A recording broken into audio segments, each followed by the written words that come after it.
What's up, everyone? You know who I am. I'm Jack Slater, aka the Comic Outlaw, yeah!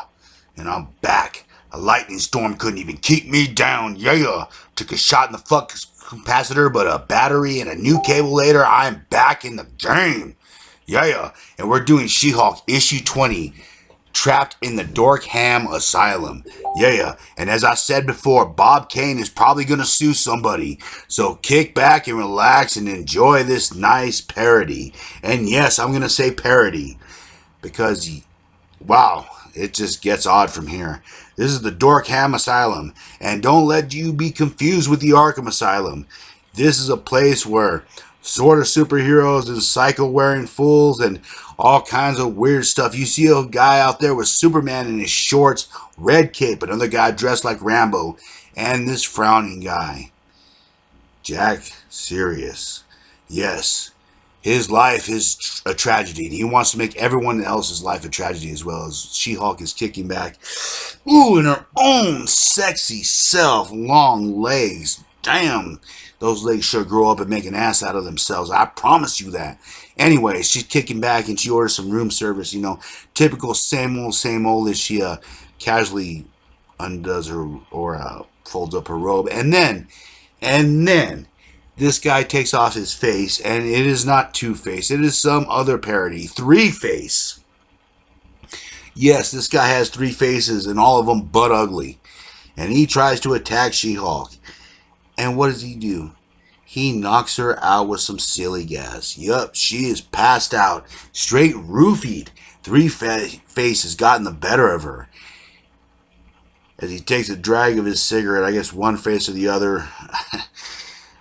I'm telling you, this is the world of weird right here. And they take her to the asylum, where she's still unconscious and being passed around by the inmates. And I'm not meaning it in that way. I mean that they're taking her to the bus and straight to the loony bin, which is all in this guy's plan.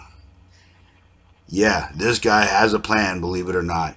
As he's sitting there, the man in the shadows, when everyone's starting to wonder where she is and what's going on.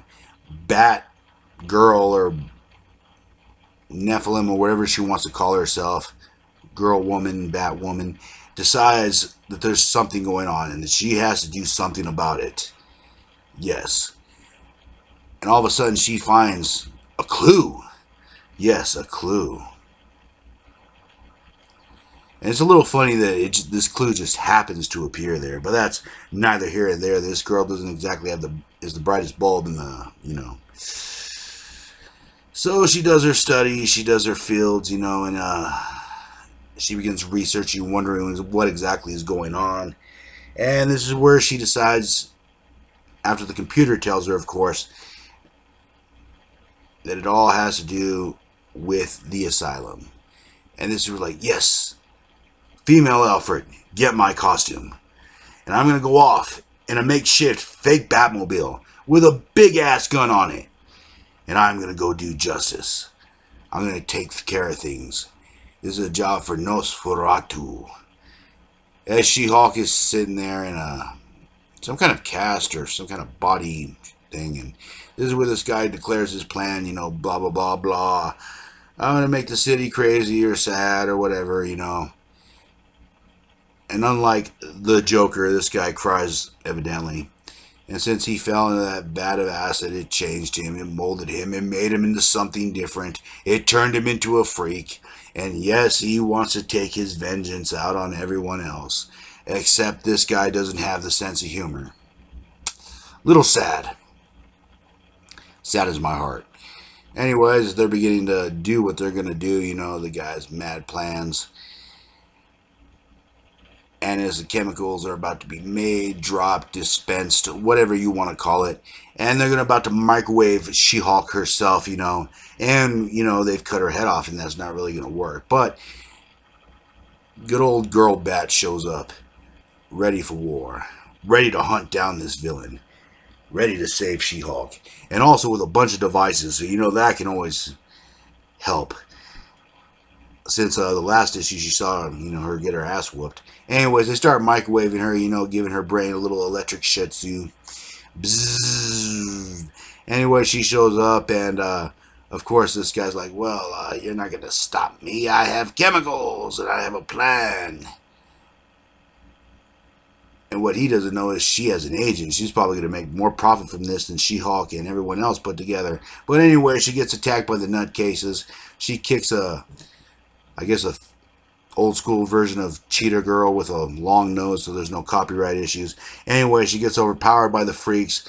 They're about to cut her head off, and then this is where she decides to pull a fast one on him. Distracting long enough, giving a little speech for She-Hulk to wake up.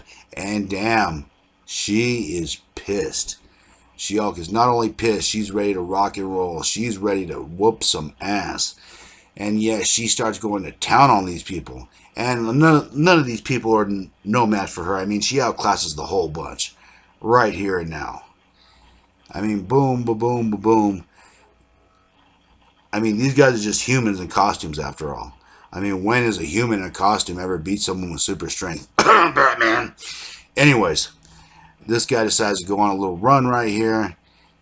He finds himself in another situation with a broken pipe. Nosferatu or Nosferata shows up, does her little swing, and of course, he falls back into the nut house, where everybody, of course, takes care of him. She comes down floating on her anti-grav belt. That's a very nice thing to have, by the way.